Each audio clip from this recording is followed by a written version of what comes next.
Donc, je vous parle de la modulation hormonale, donc du procédé dans lequel on va aller optimiser le terrain hormonal. Je vais vraiment vous donner une explication claire sur c'est quoi la modulation hormonale. On me demande souvent, est-ce que c'est une nouvelle mode, quelque chose qu'on va commencer à voir partout puis qui va passer? Fait que je vais juste aller démystifier ça un petit peu avec vous autres en vous donnant de la vraie information pour que ce soit clair dans votre tête puis que si jamais quelqu'un vous demande c'est quoi ça de la modulation hormonale, bien que vous soyez capable à votre tour peut-être de l'expliquer brièvement, tu sais.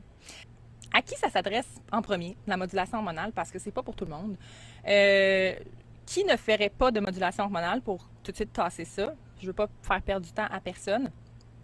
Les femmes qui sont enceintes ou qui allaitent, c'est pas le temps d'essayer d'aller toucher vos hormones, d'aller moduler ça. On laisse le corps. Le corps, c'est une machine. Le corps de la femme est une machine extraordinaire dans sa complexité. Sinon, à qui ça s'adresse pas aussi peut-être les gens qui sont très fermés envers la médecine naturelle parce que ce que je vous parle aujourd'hui, ce n'est pas, on n'utilise pas des hormones, on n'utilise pas des médicaments. Donc, les personnes qui ont un discours personnel que ça leur prend, qu'il n'y a que les médicaments qui fonctionnent pour eux parce qu'on peut très bien combiner médecine allopathique et médecine naturelle comme ça. Donc, on peut très bien combiner des médicaments avec la modulation hormonale naturelle.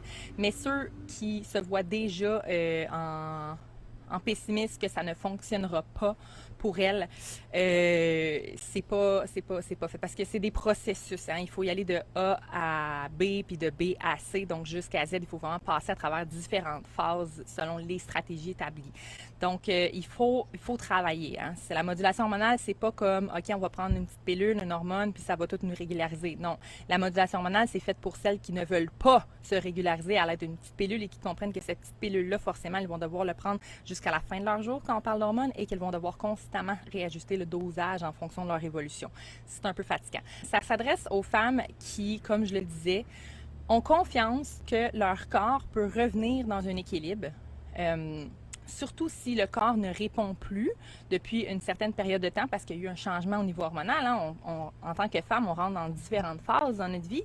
Je dirais que la phase ultime serait la ménopause, mais après la ménopause, on continue d'être cyclique, donc il y a des choses qui continuent de se passer. Ce n'est pas la fin du cycle hormonal pour nous.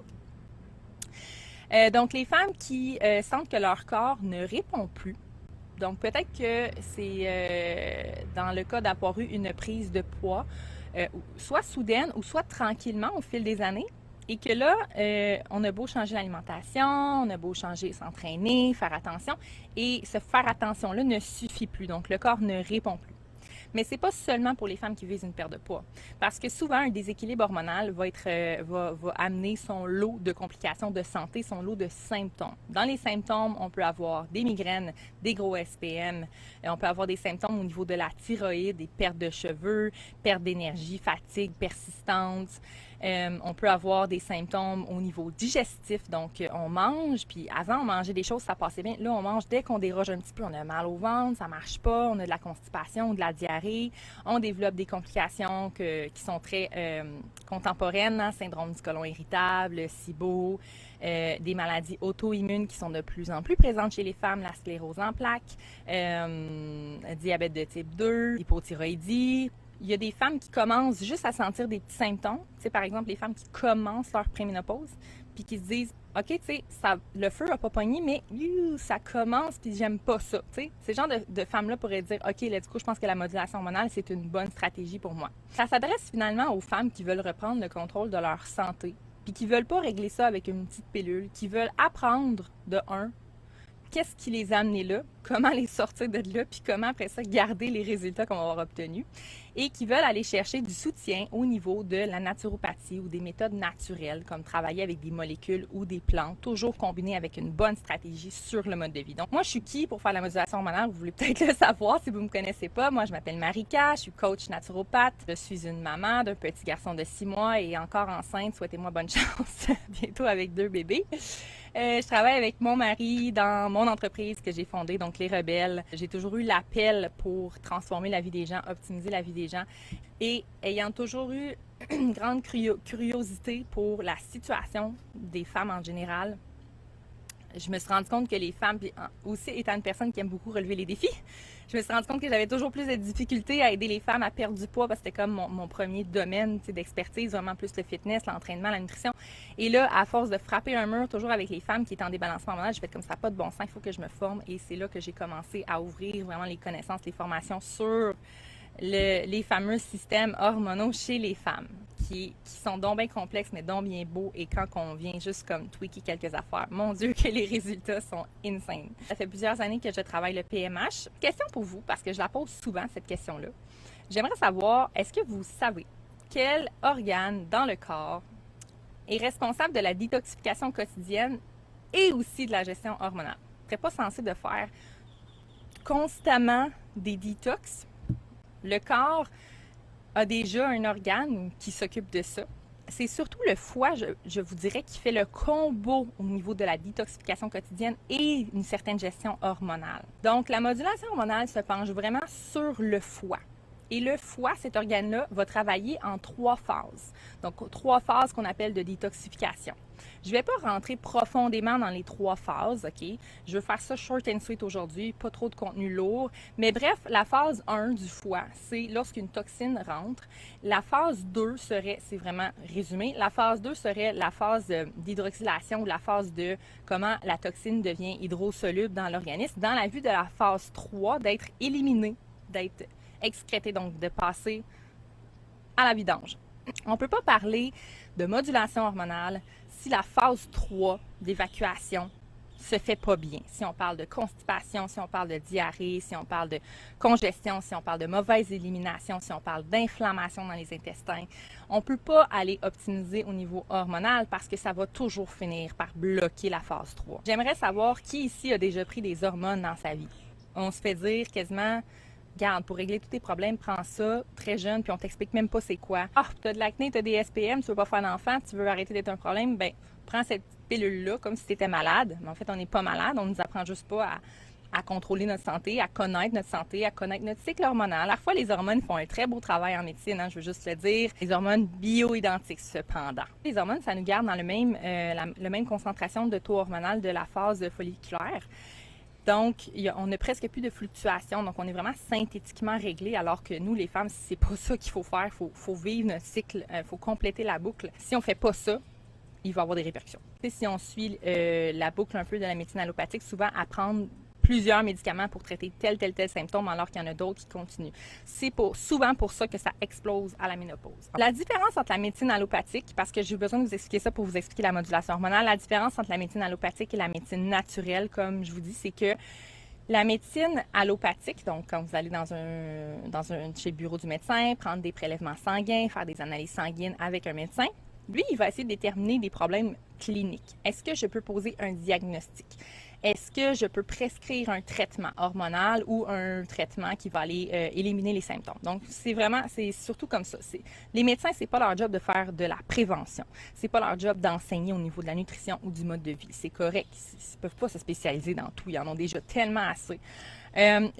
Tandis qu'au niveau de la médecine naturelle, donc la naturopathie par exemple, la modulation hormonale qui est une stratégie de la naturopathie, ça va aller déterminer est-ce qu'il y a des problèmes subcliniques. Donc, est-ce qu'on peut les voir déjà sur des prises de sang parce que les marqueurs sont pas optimales? Ou est-ce qu'avec une étude de dossier et une combinaison de symptômes, on le sait qu'il y a quelque chose qui est en train de se développer, puis on va tout de suite aller faire de la prévention où ça s'est déjà développé, puis on va amener le corps vers l'homéostasie pour l'auto-guérison.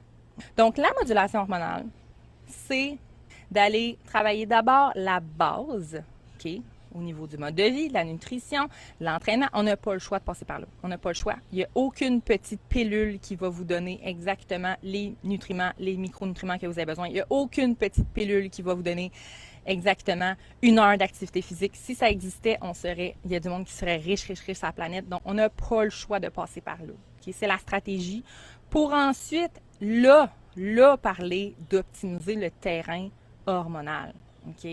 C'est pour ça qu'on n'a pas le choix de regarder la map, comme on dit en naturopathie, du mode de vie de la cliente qui fait de la modulation hormonale.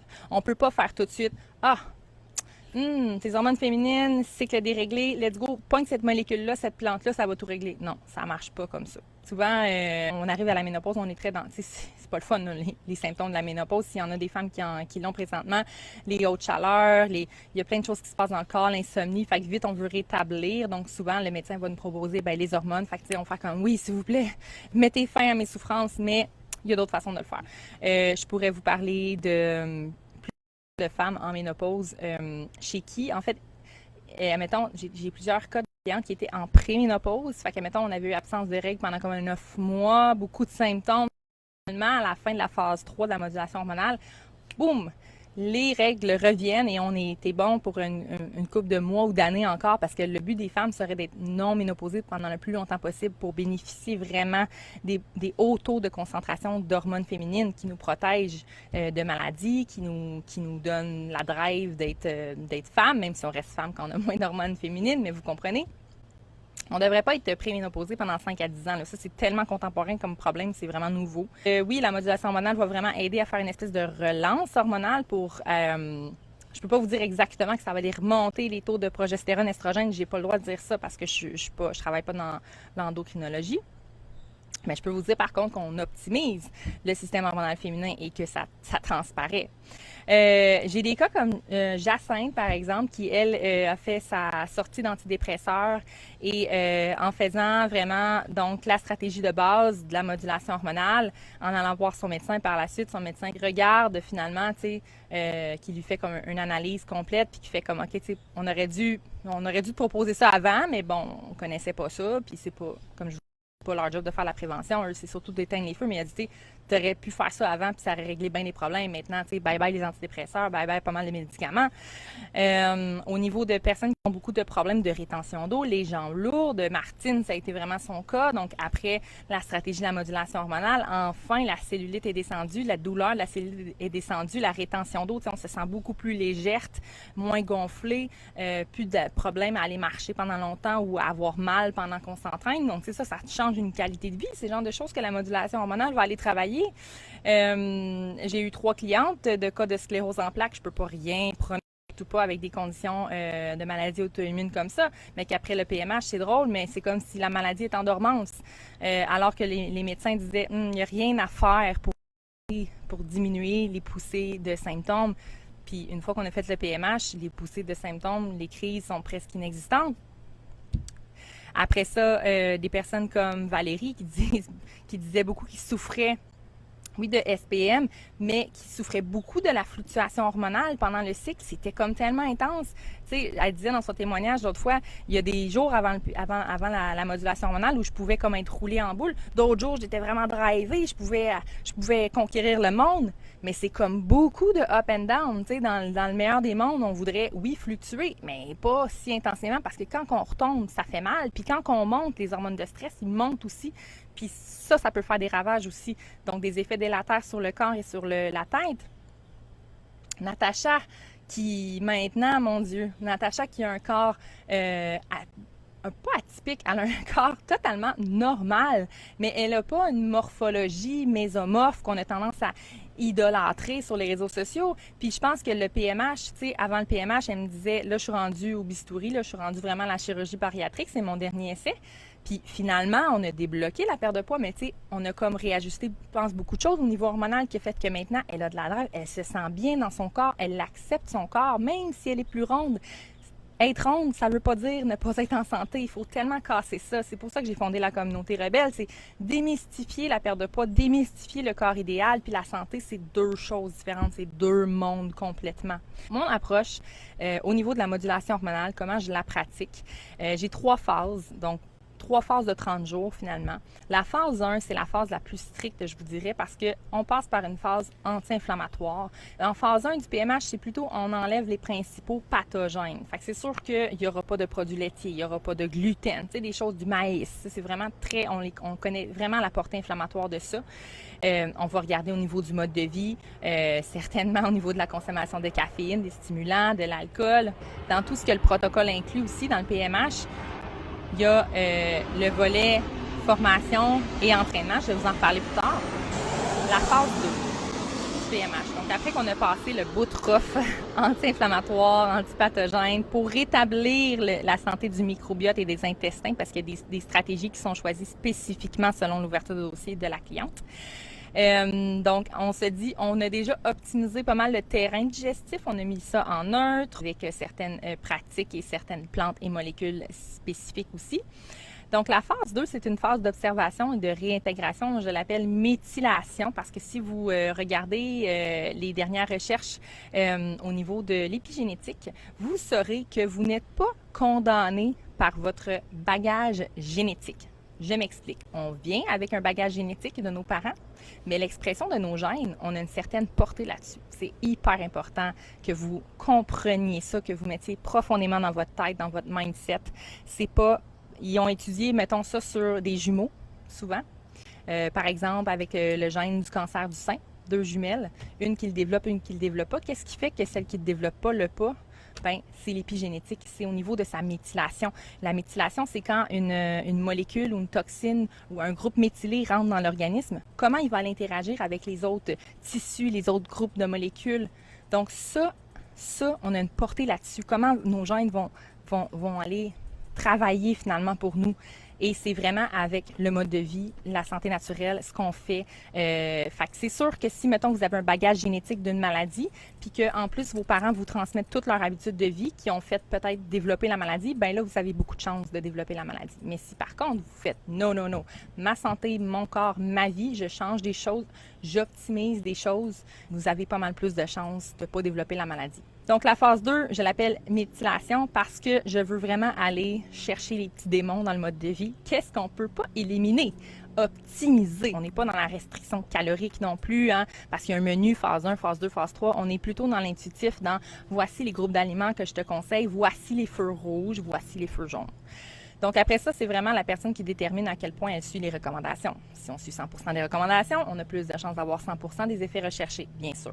La phase 2, on va réintégrer souvent quelques petits pathogènes, quelques petits allergènes, juste pour voir comment le corps réagit. Et la phase 3, c'est la modulation hormonale. Donc, après avoir préparé le terrain, comme je vous expliquais, on n'a pas le choix de faire ça, on n'a pas le choix de passer par là. C'est à la phase 3 qu'on va déterminer sur quel métabolisme hormonal on se penche. C'est quoi le problème? Il semble être où? Fait que souvent, on va aller travailler avec des plantes, des molécules qui vont aller optimiser les hormones féminines. Souvent, je dis souvent parce que ça va dépendre, est-ce que la femme est ménopausée dans son cycle menstruel ou est-ce que vraiment, là, ça semble être la réponse au stress chronique qui semble tout bloquer, tout débalancer. Est-ce que ça semble vraiment être au niveau aussi de la réponse de l'insuline, donc la gestion du glucose qui semble vraiment bloquée. Fait que c'est avec une étude de dossier profonde qu'on va aller choisir les stratégies personnalisées. Donc, c'est comme ça que je fonctionne avec mon équipe. Dans le PMH, quand vous faites le PMH sur 3 mois, ce qui vient avec, c'est l'Académie PMH qui est très, très, très important. À chaque semaine, il y a des petites capsules éducatives à écouter pour aller faire un changement profond. Vraiment, on cherche une transformation. On ne cherche pas de supprimer tout ce qui est mauvais dans sa vie. Non, on cherche à trouver ce qui est bon pour notre métabolisme. On cherche à comprendre qu'est-ce qui nous a amené vers un déséquilibre hormonal, qu'est-ce qu'on est en train de faire présentement dans le cadre du PMH et quoi faire pour garder l'équilibre par la suite. Dans le PMH, vous avez aussi donc le groupe Facebook qui est disponible à vie. Après ça, vous avez le volet entraînement aussi. Donc, comme je vous disais, il faut aller voir au niveau mode de vie. Entraînement ou activité physique, dépendamment de du niveau ou de la réalité de la personne. On prend vraiment ça à cœur aussi, la réalité, l'horaire, la charge de travail, la gestion du stress.